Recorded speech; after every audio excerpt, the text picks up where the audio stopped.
नमस्कार साथियों, स्वागत है आप सभी का संस्कृति आईएएस के यूट्यूब चैनल पर। दोस्तों, मेरा नाम है पुनीत उपाध्याय और आज के अपने इस सेशन में एक बहुत ही महत्वपूर्ण टॉपिक पर हम बात करने वाले हैं। मुख्य रूप से जो नर्मदा परियोजना है, इससे लंबित जो भुगतान विवाद और जो समाधान है, इससे संबंधित मुद्दों पर हम चर्चा करेंगे। दोस्तों, आप देखेंगे एक बहुत ही महत्वपूर्ण जो है एक आर्टिकल आपके लिए हो जाएगा, आपके एग्जाम के लिए। और अगर हम बात करें सहकारी संघवाद की, कोऑपरेटिव फेडरलिज्म की, तो इसकी दिशा में एक बहुत ही महत्वपूर्ण उपलब्धि अभी अपने को प्राप्त होते हुए दिखाई दे रही है।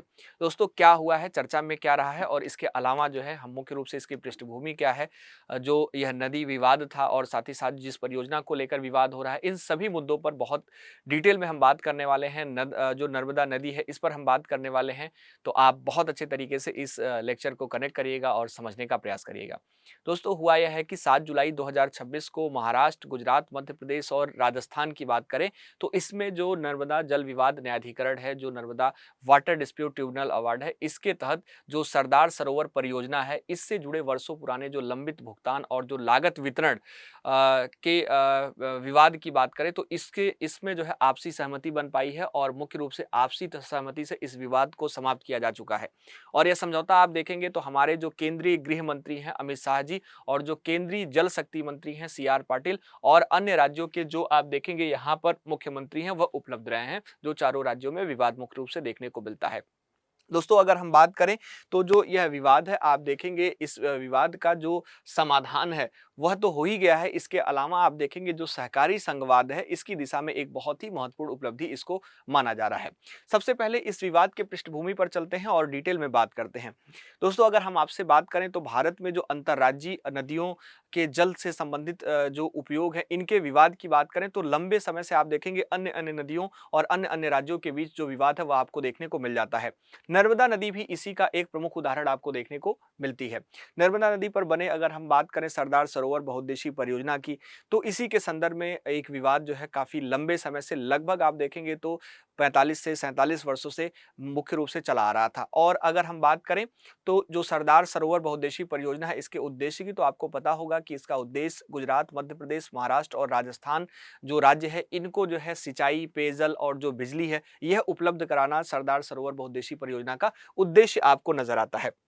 दोस्तों, अगर हम बात करें तो यह जो है आप देखेंगे तो मुख्य रूप से इन्हीं विवादों के समाधान के लिए 1969 में आप देखेंगे तो एक नर्मदा जल विवाद न्यायाधिकरण जो एनडब्ल्यूडीटी है, इसका गठन किया गया था। न्यायाधिकरण ने 1979 में आप देखेंगे तो एक अपना अंतिम फैसला भी दोस्तों दे दिया था, एक अवार्ड किया था जिसमें आप देखेंगे जल बंटवारे को लेकर, जल बंटवारे के हिस्सों को लेकर और जो लागत है, इन सभी को साझा करने से संबंधित जो व्यवस्था है वह निर्धारित कर दी गई थी।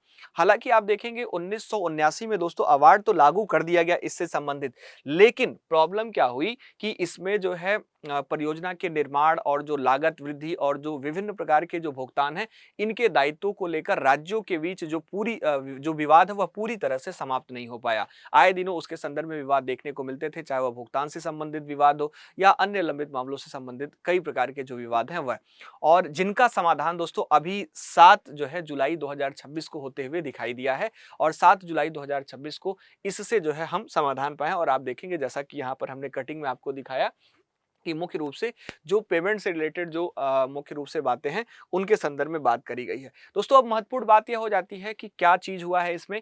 तो चारों राज्यों ने दोस्तों एक साझा समझौते पर हस्ताक्षर कर दिया है और आप देखेंगे तो इस परियोजना से जुड़े जो लंबित वित्तीय दायित्वों का जो अंतिम निपटारा है वह अब किया गया है।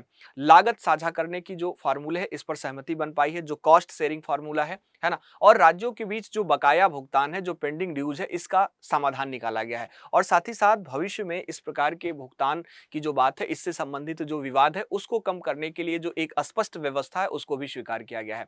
और दोस्तों, यह समझौता आप देखेंगे तो जो नर्मदा अवार्ड है, इसके अंतर्गत जो लाभार्थी राज्य हैं, जिन 4 राज्यों की हमने बात करी, उनके जो है बीच आपको देखने को मिला है। विवाद आखिर में क्या था, तो एक बार आप इसको और डिटेल में समझिएगा कि जब सरदार सरोवर परियोजना का निर्माण हुआ दोस्तों, यह परियोजना जो आप देख रहे हैं, तो इस परियोजना के बाद आप देखेंगे कई दशकों तक जो है निर्माण को लेकर इसके जो विवाद है वह देखने को मिला। और उसमें जो विवाद मुख्य रूप से था, जो परियोजना की लागत है वह कई गुना जो है बढ़ गई थी, इसको लेकर था। पुनर्वास और पर्यावरणीय उपायों पर जो अतिरिक्त खर्च हुआ है उसको लेकर था। इसके अलावा अगर हम बात करें तो जो राज्यों की वित्तीय जिम्मेदारी है, इसमें परिवर्तन है, इसको लेकर देखने को मिलता। इसके साथ साथ कुछ राज्यों द्वारा जो निर्धारित समय पर भुगतान नहीं किया गया, इसके संदर्भ संदर्भ में विवाद था और इसके परिणाम स्वरूप आप देखेंगे तो आप पाएंगे कि करोड़ों रुपए, है ना, करोड़ों रुपए का जो भुगतान है वह कई वर्षों से लंबित हो रहा था और यही लंबित राशि पेंडिंग जो पेमेंट्स है इस समझौते का मुख्य विषय अभी नजर आती है।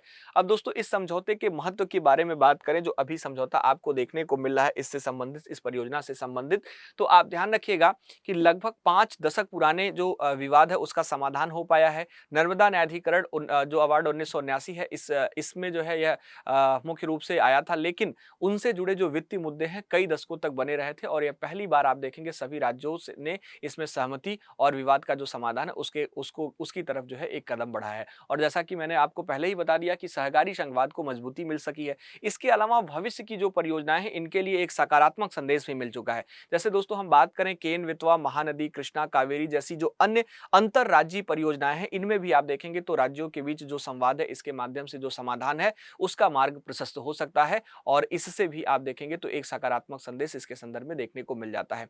दोस्तों इसके अलावा जो परिचालन अगर हम परियोजना के संचालन की बात करें तो इसमें जो है आप देखेंगे स्थिरता भी देखने को मिलेगी। दोस्तों जब वित्तीय विवाद समाप्त हो जाता है किसी भी मुद्दे पर तो आपको पता है ये सारी चीजें ठीक होने लगती हैं। जैसे रख रखाव की बात करें इसके संदर्भ में, बिजली उत्पादन की बात करें, सिंचाई व्यवस्था की बात करें, जल वितरण की बात करें, तो सभी कार्य आप देखेंगे बहुत ही स्पष्टता के साथ और बहुत ही व्यवस्थित तरीके से हो सकते हैं।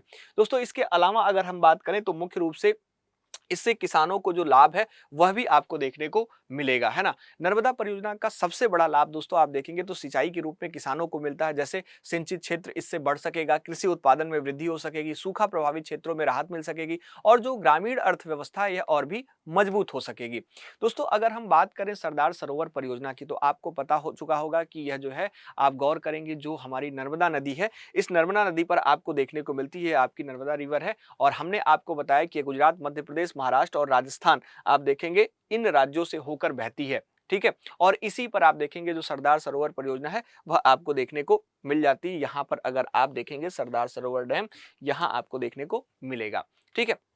दोस्तों इसके क्या लाभ हैं इस डैम के और इस परियोजना के, तो हमने आपको थोड़ा सा ब्रीफ किया है, एक बार और स्पष्ट करिएगा। इससे दोस्तों सबसे पहले सिंचाई से संबंधित जो लाभ है वह हमें प्राप्त होंगे। लगभग 18 लाख हेक्टेयर से अधिक भूमि को इससे सिंचाई की जो सुविधा वह प्राप्त हो सकेगी। दूसरा सबसे महत्वपूर्ण इससे लाभ जो मिलने वाला वह पेयजल को लेकर है, ठीक है। आपको पता है दोस्तों कि गुजरात हो गया, राजस्थान हो गया, इन सभी राज्यों के हजारों गाँव में आप देखेंगे और अनेक शहरों तक जो है, जो आप गौर करेंगे, जो पेयजल की सुविधा वह पहुंचाई जा सकेगी, पेयजल जो है पहुंचाया जा सकेगा। जहां पर आप देखेंगे जल संकट एक बहुत ही प्रमुख समस्या के रूप में आज के समय में आपको देखने को मिलती है। तीसरा अगर हम बात करें तो बिजली उत्पादन के संदर्भ में बहुत ही महत्वपूर्ण हो जाता है। दोस्तों जल विद्युत जो उत्पादन है ना, इसमें जो है इससे बढ़ावा मिल सकेगा, स्वच्छ ऊर्जा जो है इससे उपलब्ध हो सकेगी। तो यह इस परियोजना का सबसे प्रमुख लाभ आपको देखने को मिलता है। इसके अलावा औद्योगिक विकास के बारे में बात करें तो दोस्तों जल उपलब्ध होने से आपको पता होगा कि उद्योग और जो शहरी विकास है उसको बढ़ावा मिलता है। तो इसके संदर्भ में भी यह बहुत ही महत्वपूर्ण परियोजना हो जाती है। इसके अलावा मरुस्थलीय क्षेत्रों में जो विकास है वह भी हो सकेगा। दोस्तों आप देखेंगे विशेषकर कच्छ और जो महाराष्ट्र जैसे जो जल संकट वाले क्षेत्र हैं इसमें उल्लेखनीय परिवर्तन इससे आएगा। दोस्तों यह तो हो गया यहाँ पर जो प्रमुख लाभ है इस परियोजना से, जो सरदार सरोवर परियोजना है।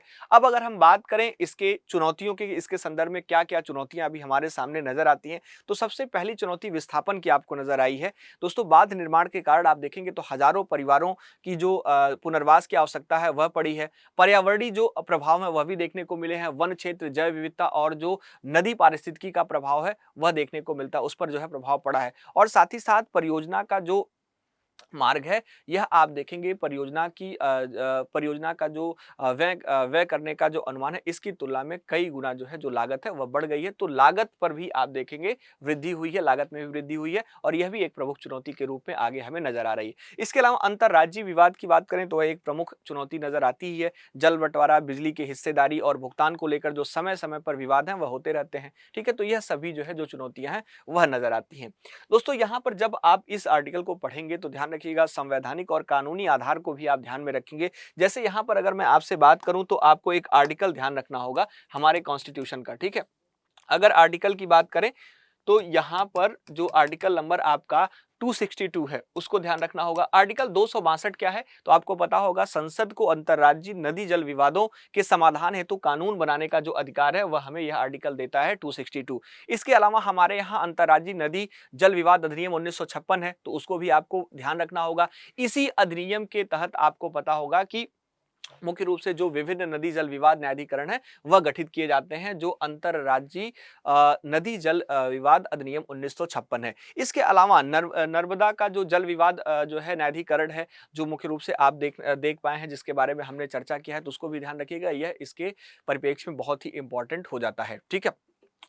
परीक्षा के दृष्टि से और भी इसमें जो सबसे महत्वपूर्ण बात ध्यान रखना है तो नर्मदा नदी के बारे में, ठीक है। इसका उद्गम स्थल तो आपको पता है अमरकंटक मध्य प्रदेश से होती है। इसकी प्रवाह की दिशा आप देखेंगे तो पश्चिम की ओर है। आप कमेंट बॉक्स में एक प्रश्न का आंसर भी देंगे कि कौन सी नदियां जो है अपने भारत में हैं जो मुख्य रूप से पश्चिमी वाहिनी है, ठीक है, यानी कि पश्चिम की तरफ बहने वाली नदियां हैं, ठीक है। एक बार कमेंट बॉक्स में आप बताएंगे। इसके अलावा इसके मुहाने की बात करें, वह आपको ध्यान रखना होगा, तो अरब अरब सागर में जो खंबात की खाड़ी है वहां पर इसका मुहाना है। प्रमुख बांध इस पर कौन सा है तो सरदार सरोवर की बात अभी हमने करी, तो इसको आप ध्यान रखिएगा, ठीक है। एक प्रश्न और है कि यहाँ पर एस्चुरी और डेल्टा के बारे में भी आपको बहुत अच्छे तरीके से स्पष्ट रूप से ध्यान रखना होगा। ज्योग्राफी में आप दोनों शब्दावली को पढ़े होंगे तो आप यह भी प्रश्न का जवाब मुझे देंगे कि मुख्य रूप से जो यह नदी नर्मदा देख रहे हैं यह डेल्टा बनाती है या फिर जो है आप देखेंगे एस्चुरी बनाती है, ठीक है। तो एक बार आप मुझे बताएंगे। अब दोस्तों नर्मदा नदी की बात करें तो यह बहुत ही खास नदी है, आपको अगर जानकारी होगी, आप जानते होंगे। तो दोस्तों अगर हम बात करें तो भारत की जो अधिकांश बड़ी नदियां आप देखेंगे वह पूर्वगामी है, पूर्व की तरफ बहती हैं, लेकिन केवल जो है 3 जो प्रमुख नदियां वो पश्चिम की ओर बहती नजर आती हैं, जिसमें नर्मदा, ताप्ती और माही यह सबसे प्रमुख नदी है जो मुख्य रूप से पश्चिमी वाहिनी आपको नजर आती है। तो सबसे महत्वपूर्ण बात इसके संदर्भ में यह हो जाता है। दूसरी बात हमने आपसे एक प्रश्न पूछा कि भारत में यह जो है जो नदी है वह क्या डेल्टा या जो एस्चुरी है वह बनाती है, तो ध्यान रखिएगा भारत में अधिकांश नदियां आप देखेंगे तो डेल्टा बनाती हैं, लेकिन नर्मदा डेल्टा नहीं बनाती है बल्कि यह मुहाना एस्चुरी बनाती है। और यही कारण है कि आप देखेंगे इस नदी के बारे में तो इसके किनारे विशाल डेल्टा क्षेत्र विकसित नहीं हो पाते हैं, और इस पर अपने यूपीएससी में कई बार प्रश्न पूछा जा चुका है और अन्य एग्जाम में भी प्रश्न पूछा जा चुका है। तीसरा सबसे महत्वपूर्ण बात इस नदी के बारे में ध्यान रखिएगा, इसको बहुत ही पवित्र नदी माना जाता है, बहुत ही पवित्र नदी में गिना जाता है। और गंगा की तरह ही आप देखेंगे तो नर्मदा भी धार्मिक दृष्टि से बहुत ही महत्वपूर्ण है। एक मान्यता है इसके संदर्भ में कि गंगा में स्नान करने से जहां पुण्य मिलता है, नर्मदा को वहां केवल दर्शन मात्र कर लेने से जो पुण्य है वह प्राप्त हो जाता है। और इसी कारण से आप देखेंगे जो नर्मदा परिक्रमा है वह बहुत ही ज्यादा प्रचलित है, बहुत ही ज्यादा फेमस है। और यह परिक्रमा आप देखेंगे तो पूरे भारत में बहुत एक विशिष्ट जो है आप देखेंगे एक परिक्रमा के रूप में देखने को मिलता है।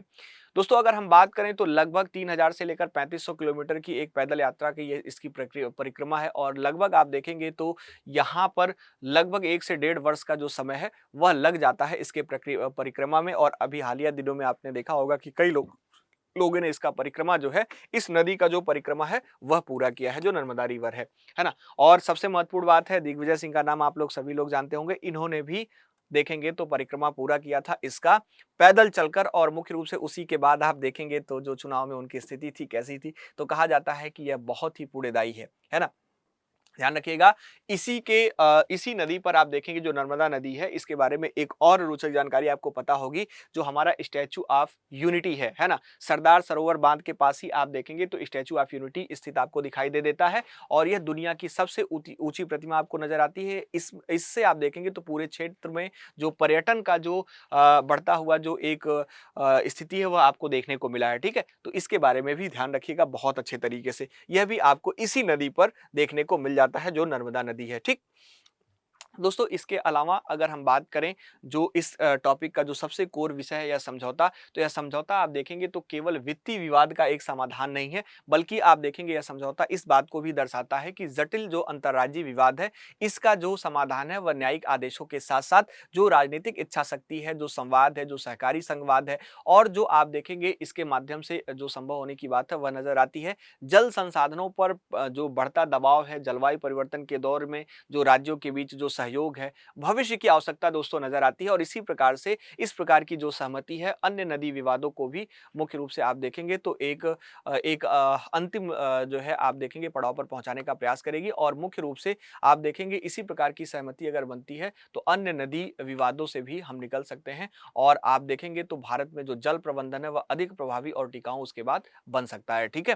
दोस्तों निष्कर्षतः अगर हम बात करें तो नर्मदा परियोजना भारत की सबसे बड़ी बहुउद्देशीय परियोजना में से आपको नजर आएगी। सबसे बड़ी जो बहुउद्देशीय नदी घाटी परियोजना उसमें से एक नजर आएगी और 4 राज्यों के बीच जो वर्षों पुराने जो भुगतान विवाद का जो मामला था उसके संदर्भ में यह टॉपिक हमने देखा है और इस परियोजना के सुचारू रूप से संचालन को सुनिश्चित जो है यह आप देखेंगे यह जो समझौता है वह कर सकेगा और भारत के संघीय ढांचे, संसाधन प्रबंधन और अन्य चीजों का भी आप देखेंगे तो व्यवस्थित तरीके से एक उदाहरण प्रस्तुत करता हुआ यह जो आपको समझौता है वह देखने को मिल रहा है। और भविष्य में दोस्तों अगर ऐसे समझौते आगे अन्य जो है जल विवादों को लेकर होते रहे तो हम बहुत जल्दी जो अंतर्राज्यीय नदी जल विवाद है इससे निकल सकते हैं और बेहतर तरीके से हम जो है अपने जो नदी के जल के बंटवारे की बात करें या ऊर्जा की बात करें या अन्य जो है उसके उपभोग की बात करें उसको हम बहुत व्यवस्थित तरीके से कर सकते हैं। ठीक है? तो यह टॉपिक दोस्तों यहीं पर समाप्त होता है। आशा करता हूं कि आप ठीक से इस टॉपिक को समझ पाए होंगे। अगर कहीं पर भी कोई डाउट होगा, कहीं पर भी कोई प्रश्न होगा तो आप ज़रूर मुझसे कमेंट बॉक्स में पूछिएगा। मैं आपके प्रश्न का जवाब बहुत ही व्यवस्थित तरीके से, बेहतर तरीके से कमेंट बॉक्स में दूँगा। ठीक है? तो आज के लिए इतना ही। Thank you so much. बहुत-बहुत धन्यवाद आप सभी का संस्कृति आईएएस के यूट्यूब चैनल से जुड़ने के लिए और साथ ही साथ मेरे साथ भी जुड़ने के लिए।